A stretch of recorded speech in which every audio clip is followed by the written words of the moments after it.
அன்பு பாச பிணைப்புல இருந்த அண்ணன் தம்பிகள்.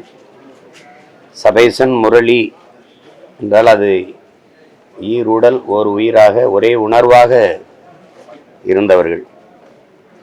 இது ஒரு இசை குடும்பம் அப்படிதான் சொல்லணும். என் தம்பி ஸ்ரீகாந்த் தேவா வரைக்கும், எங்கள் அண்ணன் முரளியுடைய மகன் சசி வரைக்கும் எல்லாருமே இசைப்பாங்க. குறிப்பாக என்னுடைய படங்களுக்கு இசையில தம்பி ஸ்ரீகாந்த் தேவாலாம் இசையமைப்பில் பங்கேற்றார். படிச்சுட்டு இருந்தார் அந்த நேரம், பகுதி நேரத்தில் மொத்த குடும்பமும் அவ்வளோ ஈடுபாட்டோடு அந்த இசையில் ஈடுபட்டு உழைப்பதை பார்க்கும்போது அவ்வளவு வியப்பாக இருக்கும். குறிப்பாக சபேசண்ணன் முரளியண்ணன் சேர்ந்து தான் என்னுடைய படங்களுக்கு பாடல்களுக்கு இசை கோர்ப்பு, பின்னணி இசையெல்லாம் செய்வாங்க. அப்போ ஒரு நெருக்கமான ஒரு அன்பு பிணைப்பு எங்களுக்குள்ள ஏற்பட்டது.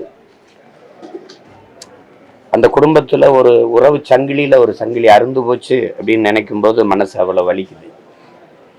என்னுடைய கடைசியாக ஒரு இளைய சகோதரர் சொல்கிறாரு, எந்த ஒரு இதனாலும் குடும்பத்தில் அவர் தான் முதல்ல நிற்பார், முன்னாடி நிற்பார், எல்லாத்துக்கும் முன்னாடி. இந்த மரணத்துலேயும் எங்கள் எல்லாருக்கும் முன்னாடி அவர் அதை போயிட்டாருன்றப்ப அவ்வளவு துயர்ந்த வார்த்தையாக இருந்துச்சு. அது கேட்கும்போது அவ்வளோ கஷ்டமாக இருக்கு.